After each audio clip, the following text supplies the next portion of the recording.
Hi guys, this is Jacqui Cooper from J. Cooper Travels. And today I have a really special guest. Nate is on, and we've connected through LinkedIn and a number of other referrals. And we both have an interest in both education and career development, and having individuals, no matter what their age, find their passion and the path that they would like to be on. Nate, thank you so much for being on today. I'd love if you could introduce yourself, share a little bit more about how you started on this career adventure path. And I'm going to get up your screen so that way individuals can see it. For those that have not followed on a podcast before, there will be direct links in the box above the podcast and also on the YouTube side. So you will be able to reach back out to Nate, and if for some reason you're driving and you don't remember the name of the podcast, just come back over to me, J. Cooper Travels, and I'll be happy to provide you the right connection so you can reach out to Nate. Thank you so much, Nate, for being here. Well, I appreciate you, first off, reaching out on LinkedIn, and then, when we connected here recently, and then invited me to be a part of your podcast and be able to tell my story and the work I do. When you look at the work that I have found that I am set to do for purpose, and when I say purpose is an Ikigai mantra that's Japanese, and it brings into account passion and mission and profession and vocation. And we always talk about students and everybody else, hey, you got to find your passion. And really that plays into what do you love doing and what are you good at? And I could rewind to, I found my passion in broadcasting, and I kind of had that radio voice is what I was told ever since I was younger and was developing that. But as I got older, and when I say older, you start, getting married and wanting things and wanting to live life and have families and expand all that. And then it comes into where does that fit in that you can actually make good money doing it, and the world actually needs it. When you can put all those circles together, that's when you really find purpose. And that's what I discovered over my last, I'd have to take at least my shoes off and maybe yours too, to find out how many years professionally I've gone through. But I've calculated since I graduated from college that I've had, I think, 10 or 11 jobs, if you will. Went on my own as an entrepreneur about 4 years ago after wanting to explore and not have any sort of regret of trying to do something on my own. And as I got into that path, I didn't know what it was going to be. And then I discovered it was, helping people and mostly helping high school people in some younger age, and even some college age students as well, to try and help them know what their next steps are after graduation. And I did this in conversations I had with hundreds of high school students. And you ask them the question, what do you do next year? And a lot of times it's crickets, because they don't know. They know they're graduating, but they don't know what that next step is. And, I start reflecting on my pathway and others in my circle. And you start to discover that we're not really utilizing the degree we went after in college.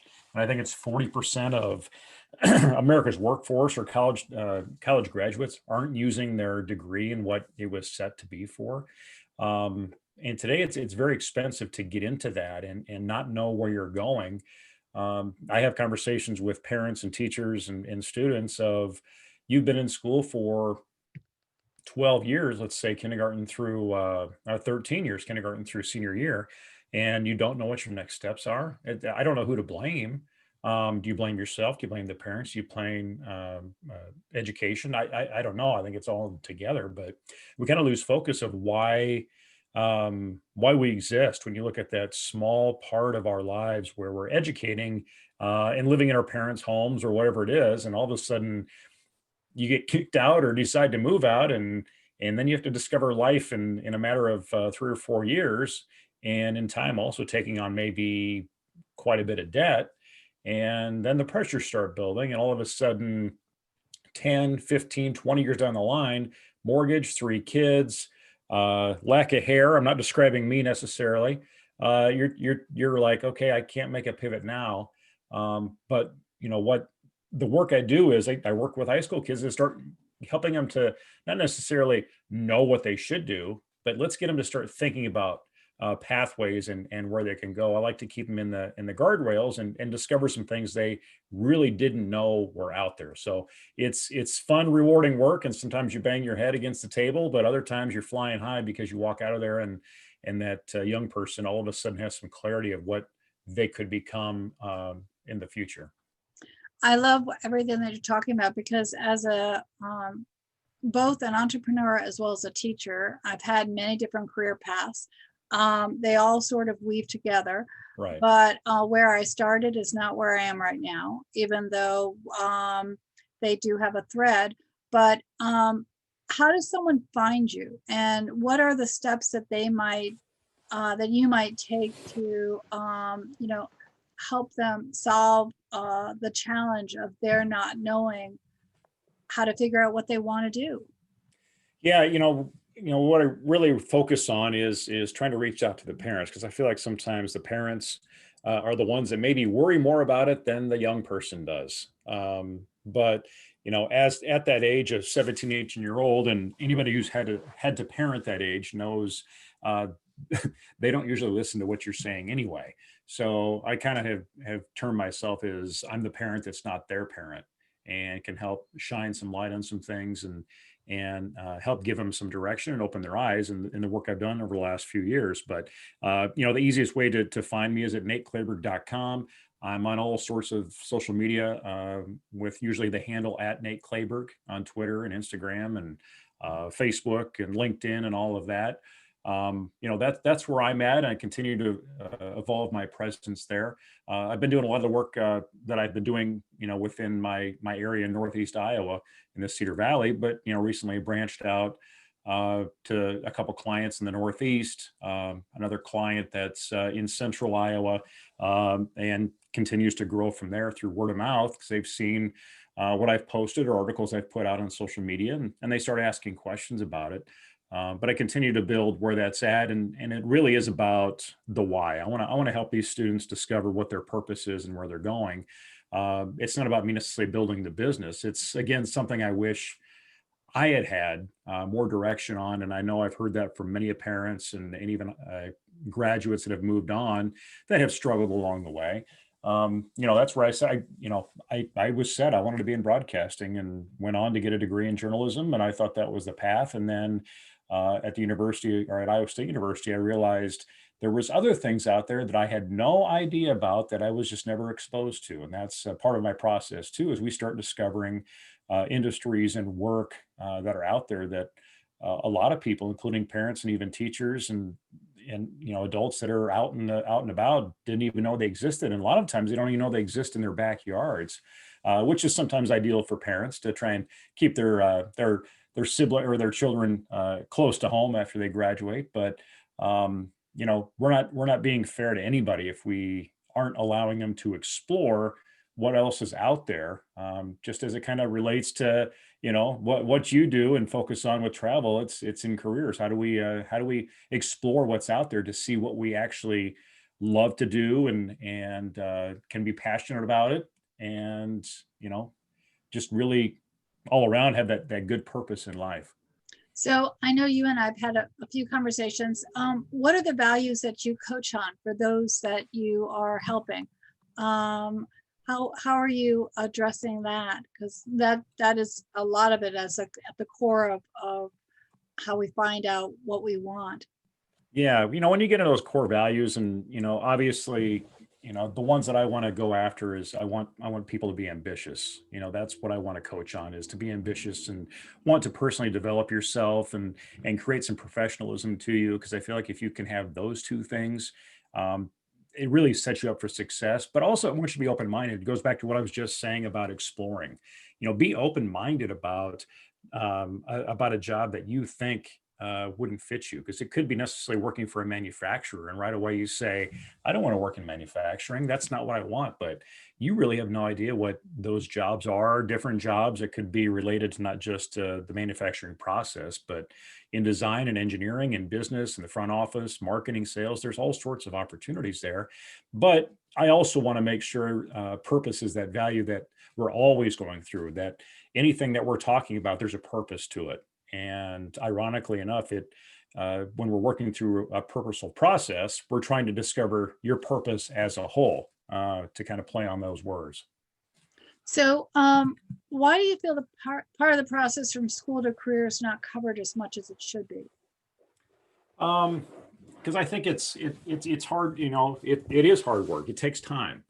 You can mass teach math and social studies and English, that type of thing, but getting to really sit down one-on-one with a student or with anybody to really work through a process to know who they are and help them know who they are, more importantly, because it is their life that they're going to live. And a lot of times they haven't really thought too much about who they actually are, or accepting who that is or what that is, and what kind of work they're wired to do for that. Not necessarily looking for where you're going to college or what the major is or what job are you going to get or what career path you're going to follow. It goes deeper than that. When you look at Gallup saying that, I think it's 75% of our workforce is not engaged in the work that they do.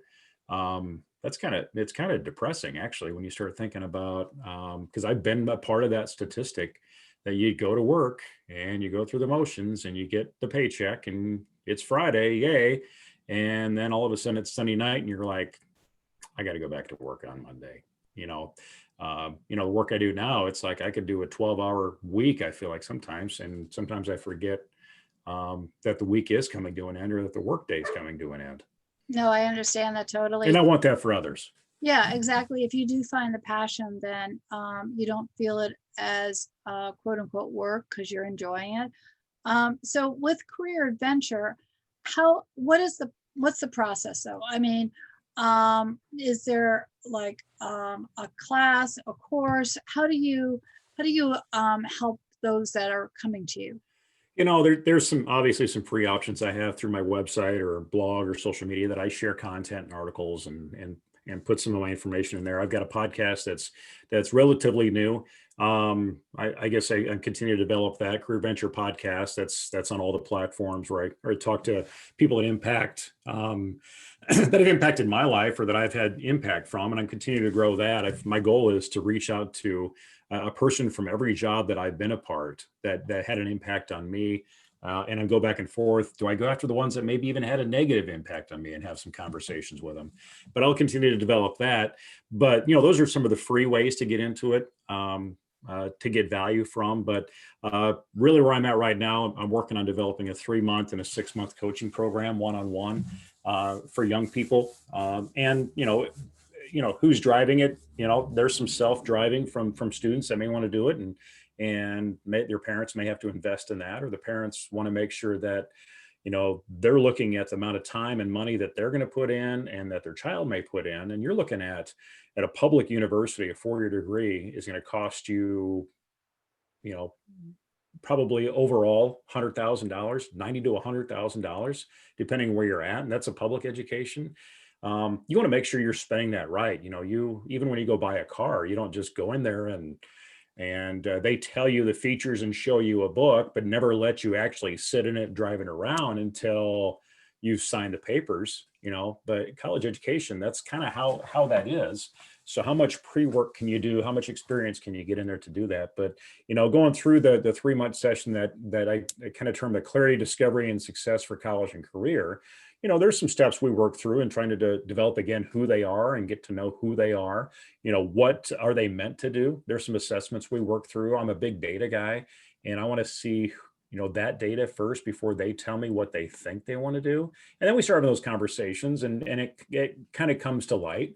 And, Jacqui, there's something that happens along the way, and this happens a majority of the time. All of a sudden, there's some light bulb moment that a student is looking at that going, what is that job? And they don't know why they're asking that, of what is it? There's something subliminal that they read and want to explore more about that.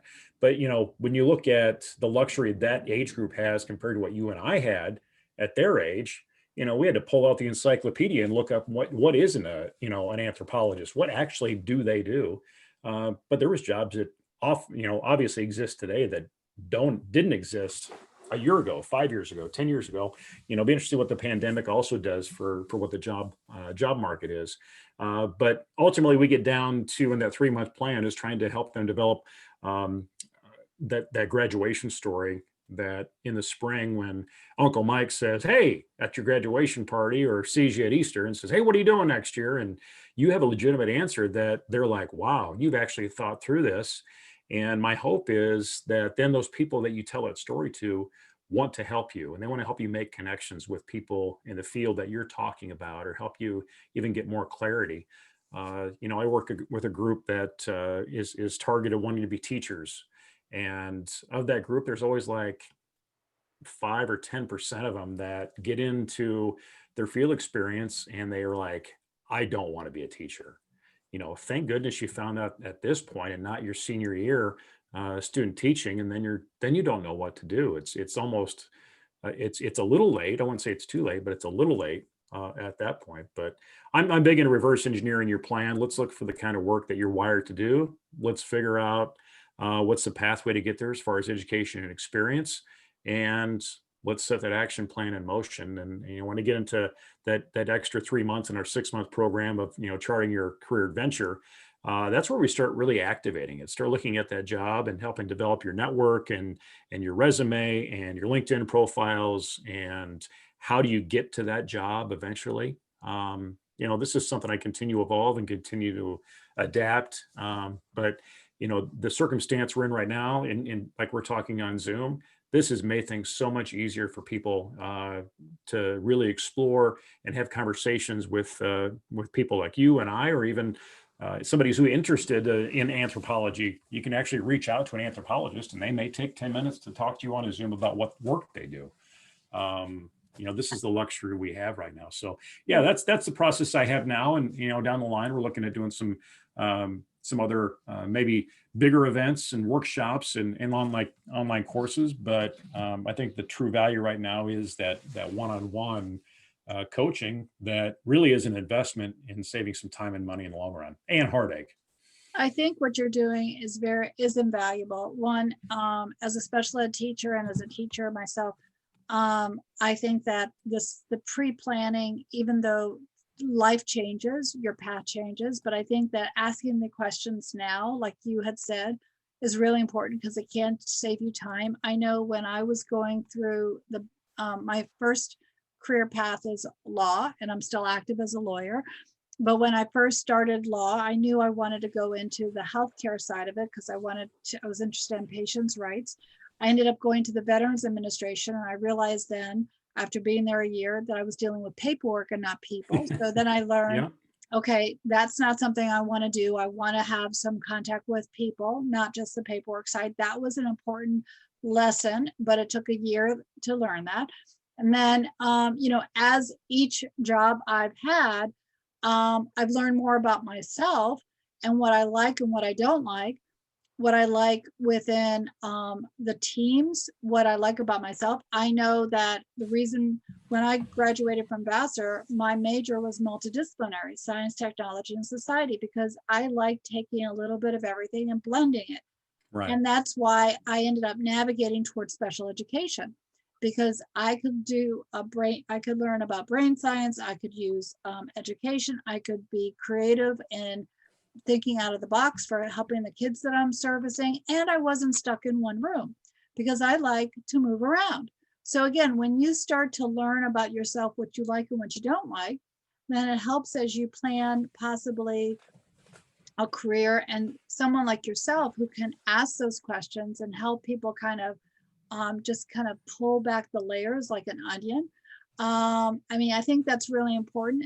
It doesn't mean that where they start off, they might end up, but at least they might be starting in a job that they enjoy, which is really, really important. And just like you said earlier about the COVID status, it has allowed businesses to look at remote in a way that is different than before. So it also means that some young individuals might be able to work remote, and their job might be, the home office might be in a different location. So they don't have to travel necessarily. So it's given us a lot more variety, I think. But like I said, I I'm so happy that you're on the podcast because I definitely believe in what you're offering as individuals, young and old, when you are looking at career changes or trying to figure out how where should you go. It does take that objective third party person to sometimes ask those questions Right. to kind of get yours, because sometimes we get caught in our own thinking, and you're able, because of your analytical and your background, you're able to look at things and say, okay, like you said, have you thought about this? Well, what about this? And you're not thinking in the box or the label, you're looking at the broad skill set. So so I definitely appreciate your being on and what you're doing. I look forward to, having you back on the podcast so that way you can share additional stories about the areas that you're developing. For those that are listening, again, I'm just going to repeat in case you came on late. There will be a block above the podcast and above the YouTube, so that way you can reach back out to Nate and learn more about career adventure. Nate, any last minute things that you want to share before we kind of sign off? Because I really appreciate what you're doing, and I definitely want to share this information with those out in the podcast world. Yeah, I'm going to guess most people that are tuning into your podcast are probably those high school kids. You probably have some out there that follow you, but you got some parents, or you've got some relatives or neighbors or whatever that know an upcoming high school graduate that might be this spring or next spring or the spring after. Ask them what their plans are. I think that's the best thing you can do, because I think high school sometimes goes so fast, they lose track of what's that it's coming up, and there will be an end, and what the next step is. It's not designed to scare them. It's designed to really get them to be prepared and be ready. Failing to plan it can be tough. But I feel like we used to ask 4-year-olds what you want to be when you grow up, and then we stopped doing that. And we ask them about how soccer and band is going, but we forget to ask them what they want to be when they grow up, which sounds kind of childish, but it's a fun question to ask. And then, when you say they want to be this, what we don't think about is, well, how do you get there? And that's where I come in to try and help them. I don't do it for them. I help them discover that, because it is their life, and I want to make sure they're the ones that are investing the time and resource into making them as successful as they can be. And the other thing, just like you said, they're discovering how to research for themselves with your guidance. So as they go from one stage to another, they'll be able to continue to use that skill in other areas as well. Yeah, this is something. It's not rocket science, but it's something everybody can do on their own. But there's methods that I use that can really streamline that, because it's easy to bounce around the internet thinking you know where you're going. But that's where I come in to help them discover their purpose and where they're going next. Well, I appreciate your time. Thank you so much for being here. All right. Thank you, Jacqui.